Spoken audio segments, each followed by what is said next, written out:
ಇಲಾಖೆ ಗೊತ್ತಿಲ್ವಾ? ಇಲಾಖೆ ಸಚಿವರು ನೋಡಲ್ವಾ? ಇಲಾಖೆ ಕಮಿಷನರ್ ನೋಡಲ್ವಾ? ಪ್ರಧಾನ ಕಾರ್ಯದರ್ಶಿ ನೋಡಲ್ವಾ? ಮೆಡಿಕಲ್ ಸೂಪರಿಂಟೆಂಡೆಂಟ್ ನೋಡಲ್ವಾ? ಡೈರೆಕ್ಟರ್ ನೋಡಲ್ವಾ? ನೋಡಿ, ಒಂದೊಂದು ಡಾಕ್ಟರ್ ನಿಮ್ಗೆ ಗೊತ್ತಿರ್ಬೇಕಾದ್ರೆ ಪ್ರೊಸೀಜರ್, ಒಂದು ಸಿ ಸೆಕ್ಷನ್ ಮಾಡಿದ್ರೆ ಒಂದು ಸಪರೇಟ್ ಕಿಟ್ ಇರಬೇಕು. ಒಂದೇ ಕಿಟ್ಟು 10 ಕಿಟ್ ಇದ್ರೆ 25 ಸೆಕ್ಷನ್ ಅದೇ ಸ್ಟರ್ಲೈಸ್ ಆಗ್ದೇನೆ ಆ ಪೇಷಂಟ್ಗಳ ಮೇಲೆ ಅದೇ ಗೌನು, ಕಾರ್ಬನಲೈಸೇಷನ್ ಆಗಲ್ಲ, ಓಟಿ ಸ್ಟೆರ್ಲೈಸ್ ಆಗಲ್ಲ, ಅದೇ ಗೌನು ಅದೇ ಇದು ಸ್ಟೆರ್ಲೈಸ್, ಏನ್ ಸ್ಟೆರಿಲಿಟಿ ಇಲ್ಲದೆ ಆ ಪೇಷಂಟ್ಗಳನ್ನ ಅವ್ರನ್ನೇನ್ ಮನುಷ್ಯರು ಅಂತ ಟ್ರೀಟ್ ಮಾಡ್ತಿದಾರ? ಆ ಮನುಷ್ಯರು ಅಂತ ಟ್ರೀಟ್ ಮಾಡಿದಾರ? ಈ ರೀತಿ ಯಾವುದೇ ಮುನ್ನೆಚ್ಚರಿಕೆ ಇಲ್ವಾ? ಸಭಾಪತಿಗಳು ಒಂದೇ ಯಾವ ಒಂದು ಯಾವ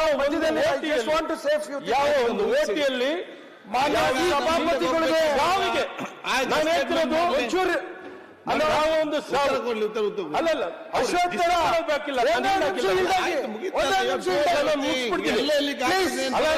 ನಿಮ್ಗೆ ಸತ್ಯ ಬೇಡ ಆಗಿದೆ, ರಕ್ಷಣೆ ಬರಬೇಕು ಸಭಾಧ್ಯಕ್ಷರೇ.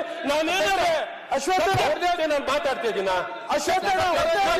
ಬಿಟ್ಟು ಮಾತಾಡ್ರೆ ನೀವು ಮಾತಾಡಿ. ಅಶ್ವತ್ಥಣ್ಣ ಇಲಾಖೆ ಬಗ್ಗೆ ಪ್ಲೀಸ್ ಕೆಲವಂತ ಪ್ರಯತ್ನ ಮಾಡ್ತಾ ಇದ್ದೀನಿ, ಅವಕಾಶ ಮಾಡಿಕೊಡ್ಬೇಕು.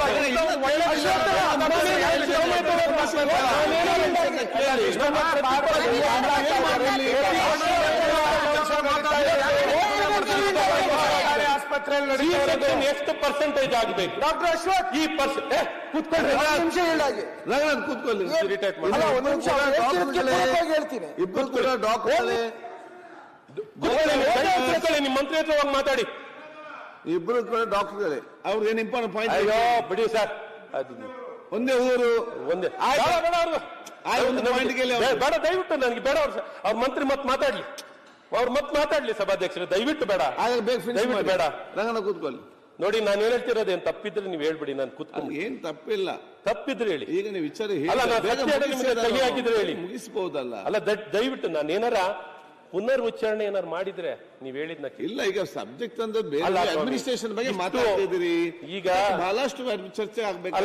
ಏನ್ ಮಾತಾಡ್ಬೇಕು ನಾವು ಸದನದಲ್ಲಿ, ಏನ್ ಮಾತಾಡ್ಬೇಕು ಅಂತ ನೀವು ಹೇಳಿ ಸಭಾಧ್ಯಕ್ಷರೇ. ಆಯ್ತು, ಆರೋಗ್ಯ ಶಿಕ್ಷಣ ನಿಮಗೆ ಗೊತ್ತಿದೆ, ನೀವು ಯಾವಾಗ್ಲೂ ಮಾತಾಡ್ತೀರಾ. ಆರೋಗ್ಯ ಸಭಾಧ್ಯಕ್ಷರೇ ಪ್ರಸ್ತುತವಾದಂತ ಆಗ್ಲಿ.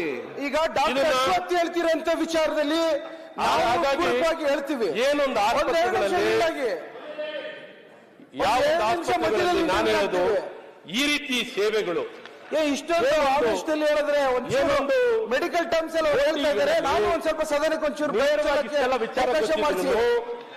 ಇವನ್ನ ನಾನು ನೋಡಿದ್ದೀನಿ. ಸನ್ಮಾನ್ಯ ಮಂತ್ರಿಗಳು ಏನಾರ ವಿಷಾದ ಇದೆಯಾ ಪಾಪ ಏನಾರ ಬೇಜಾರು ಮಾಡ್ಕೊಂಡಿದ್ದಾರಾ? ಇಲ್ಲ. ಆ ವರ್ಷ ಇಷ್ಟ ಆಗಿತ್ತು, ಈ ವರ್ಷ ಸಾವು ಇಷ್ಟ ಆಗಿದೆ, ಈ ವರ್ಷ ಸಾವಾಗಿದೆ.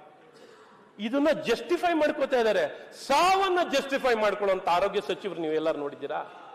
ಸಾವನ್ನ ಜಸ್ಟಿಫೈ ಮಾಡ್ಕೊಳ್ಳೋರು ಈ ರೀತಿ ಅಲ್ಲ. ನಾನು ಕೇಳ್ತಿರೋದು, ಸಾವನ್ನ ಜಸ್ಟಿಫೈ ಮಾಡ್ಕೊಳಕ್ಕಾಗತ್ತೆ?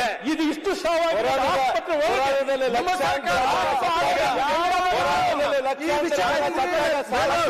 ಹೇಳ್ತಿರೋದನ್ನ ಕೋವಿಡ್ ಕಾಯಿಲೆ ಗೊತ್ತಿದೆ.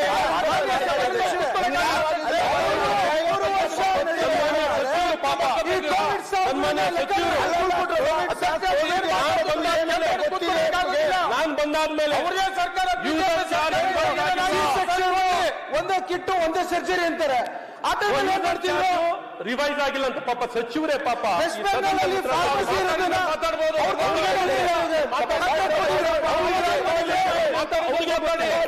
ಪಾಯಿಂಟ್ ಆಫ್ ಆರ್ಡರ್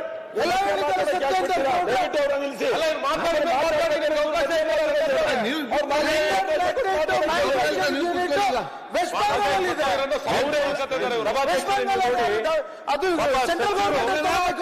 ಆಯ್ತು, ಮಂತ್ರಿ ಉತ್ತರ ಕೊಡ್ತಾರೆ. ಅದಕ್ಕೆ ಯಾರ್ಯಾರ್ದು ಅಂತ ಹೇಳಿ ಸ್ಕೀಮ್ ಏನಂತೆ ಮಂತ್ರಿ ಉತ್ತರ ಕೊಡ್ತಾ ಇದ್ದಾರೆ. ಪದೇ ಪದೇ ಮಾನ್ಯ ಅಧ್ಯಕ್ಷರೇ ಅವರಿಗೆ ಅವ್ರು ಏನ್ ಹೇಳ್ತಾರೆ ಕೇಳಕ್ ಮಂತ್ರಿ ಉತ್ತರ ಕೊಡ್ತಾರಲ್ಲ, ಮಾಹಿತಿಗಳನ್ನ ಆಯ್ತು ಸರಿ ಇದೆ ಹೇಳಕ್ಕಾರ ಕೊಡಿ ಸರ್. ಅದನ್ನು ಮಂತ್ರಿಗಳು ಅದಕ್ಕೆ ಈಗ C-section ಬಗ್ಗೆ ಹೇಳಿದ್ರೆ ರಂಗನಾಥ್ ಅವರೇ, ನೀವು ಮಂತ್ರಿಗಳ ನೋಡಿ ಇದೆ ಯಾವ ಟೈಮಿಂದ ನಡೀತಾ ಇದ್ದದ್ದು? ನೀವು ಮಂತ್ರಿಗಳ ರಂಗನಾಥ್ ಅವರೇ, ಅದಕ್ಕೆ ಮಂತ್ರಿ ಕಾಂಪಿಟೇಷನ್ ರಂಗನಾಥ್ ಅವರೇ, ಈಗೇನು ಸಂಬಂಧ ಮಾಡ್ತಾ ಇದ್ರೆ ನೀವು ಕೋವಿಡ್ ಸನ್ಮಾನ್ಯ ಅಧ್ಯಕ್ಷರೇ, ಸಾವಾಯ್ತು ಅಂತಾರೆ ಬಿಜೆಪಿ ಗೌರ್ಮೆಂಟ್ ಅಲ್ಲಿ ಡಾಕ್ಟರ್ ಸ್ವಲ್ಪ ಹೊತ್ತು ಕೊಡಿ. ಮಂತ್ರಿ ಉತ್ತರ ಕೊಡ್ತಾರೆ ಅದಕ್ಕೆ. ಸನ್ಮಾನ್ಯ ಸಭಾಧ್ಯಕ್ಷರೇ, ಈಗ ಒಂದು ಬ್ರೈನ್ ಕ್ಲಿನಿಕ್ ಅನ್ನ ನೀವು ನೋಡ್ತೀರಾ, ಮೊನ್ನೆ ಮಾತಾಡ್ಲಿಕ್ಕೆ ಸರ್ಕಾರ ಅಧಿಕಾರಕ್ಕೆ ಬಂದ ನಂತರ ಬ್ರೈನ್ ಕ್ಲಿನಿಕ್ ಅಂತ ಸ್ಟಾರ್ಟ್ ಮಾಡಿದ್ರು. ಬ್ರೈನ್ ಕ್ಲಿನಿಕ್ ಅನ್ನ ಸ್ಟಾರ್ಟ್ ಮಾಡಿ ಒಬ್ಬರೇ ಒಬ್ರು ನ್ಯೂರಾಲಜಿಸ್ಟ್, ಒಂದೇ ಒಂದು ನ್ಯೂರಾಲಜಿಸ್ಟ್ ಅಪಾಯಿಂಟ್ ಮಾಡಿದ್ದಾರೆ ಕೇಳಿ. ಆಯ್ತು, ನೆಕ್ಸ್ಟ್. ಅಲ್ಲ, ಎಲ್ಲಾ ಜಿಲ್ಲೆನಲ್ಲೂ ಬ್ರೈನ್ ಕ್ಲಿನಿಕ್ ಒಂದು ಬಹಳ ದೊಡ್ಡ ಅಡ್ವರ್ಟೈಸ್ಮೆಂಟ್, ಒಂದೇ ಒಂದು ನ್ಯೂರಾಲಜಿಸ್ಟ್ ಅಪಾಯಿಂಟ್ ಮಾಡಿದ್ರು. ಹಾಗಾಗಿ ಎಲ್ಲಾ ವಿಚಾರದಲ್ಲೂ, ಪ್ರತಿಯೊಂದು ವಿಚಾರದಲ್ಲಿ ಇವತ್ತು ಇವರು KSMLCL ನಲ್ಲಿ ಪ್ರೊಕ್ಯೂರ್ ಮಾಡೋ ಡ್ರಗ್ಸ್ಗಿಂತ ಇನ್ನು ಹೆಚ್ಚಿನ ಡ್ರಗ್ಸ್ ಲೋಕಲಿ ಆಸ್ಪತ್ರೆಗಳು ಪ್ರೊಕ್ಯೂರ್ ಮಾಡ್ತಿದ್ದಾರೆ. ಅಂದ್ರೆ ಈ KSMLCL ಕಾರ್ಯ ಮಾಡ್ತಿದ್ಯಾ? Is it performing? Need based ಕೊಡಬೇಕು. ಎಷ್ಟು ಕೇಳಿದ್ರು ಅವ್ರು ಹೇಳಿದ್ರು ಜನ ಆರೋಗ್ಯ ಇದನ್ನೆಲ್ಲ ಹೇಳಿದ್ರು. ಔಷಧಿ ಅಂಗಡಿಗಳನ್ನ ಮುಚ್ಚಬೇಕು. ಜನ ಔಷಧಿ ಏನ್ ಫಾರ್ಮಸಿನ, ಜನ ಔಷಧಿ ಕ್ಲಿನಿಕ್ ಫಾರ್ಮಸಿನ ಮುಚ್ಚಿಸ್ಬೇಕು. ನಾವೆಲ್ಲ ಔಷಧಿ ಕೊಟ್ಬಿಡ್ತಾ ಇದೀವಿ. ಕೊಡ್ತಾ ಇದಾರ? ಈ ರೀತಿ ಇವತ್ತು ಈ ಸರ್ಕಾರದಲ್ಲಿ ನೀವು ಪ್ರತಿಯೊಂದು ನಾನು ಇನ್ನ ಹಲವಾರು ಯೂಸರ್ ಪಾಲಿಸಿ ನಾನು ಹೇಳ್ತಿದ್ದೆ, ಯೂಸರ್ ಪಾಲಿಸಿ ಮಂತ್ರಿಗೆ ಗೊತ್ತಿಲ್ಲ ರಿವೈಸ್ ಆಗಿರೋದು. ಸೊ ಹಾಗಾಗಿ ಅವರೇ ಇಲ್ಲೇ ಉತ್ತರ ಹೇಳಿದ್ರು ನಾವು ಮಾಡಿಲ್ಲ ಅಂತ ಮಾಡಿದ್ದಾರೆ. ಸೊ ಈ ರೀತಿ ಯೂಸರ್ ಪಾಲಿಸಿ, ಯೂಸರ್ ಚಾರ್ಜಸ್ ನ ಇಮಿಡಿಯೇಟ್ಲಿ ತೆಗೆದಾಕ್ಬೇಕು. ಎಲ್ಲಾ ರೀತಿಯಾದಂತಹ ರಿಯೇಜೆಂಟ್ಸ್ ಯಾವುದು ಲ್ಯಾಬ್ಗೆ KSMLCL ನಿಂದ ಒಂದೇ ಒಂದು ರಿಯೇಜೆಂಟ್ ಕೊಡ್ತಿಲ್ಲ, ಒಂದೇ ಒಂದು ರಿಯೇಜೆಂಟ್. ಹಾಗಾಗಿ ಉತ್ತರ ಕರ್ನಾಟಕ ಈ ಸರ್ಕಾರ ನೇರವಾಗಿ ನಾನು ಹೇಳೋದಾದ್ರೆ ಕೊಲೆಗಡಕ ಸರ್ಕಾರ, ನೇರವಾಗಿ ಕೊಲೆ ಮಾಡ್ತಿರುವಂತ ಸರ್ಕಾರ ಏನಾದ್ರೆ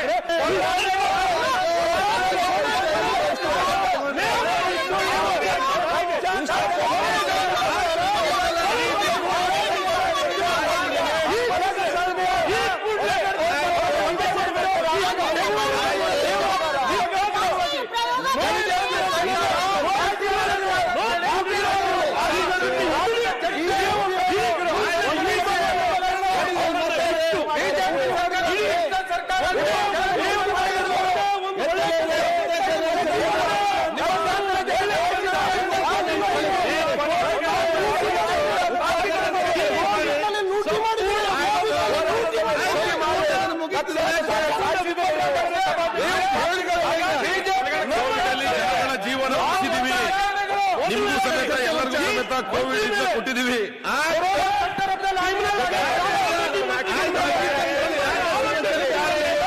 ಕ್ರಿಮಿನಲ್ ಕೇಸ್ ದಾಖಲಾಗಬೇಕು. ಕ್ರಿಮಿನಲ್ ಕೇಸ್ ಸಚಿವರ ಮೇಲೆ ಇಷ್ಟು ಸಾವಿಗೆ ಕಾರಣಕರ್ತರಾದ ಆರೋಗ್ಯ ಸಚಿವರ ಮೇಲೆ ಕೇಸ್ ದಾಖಲಾಗಬೇಕು. ಇವ್ರನ್ನ ವಜಾ ಹಾಕಬೇಕು. ಸರ್ಕಾರ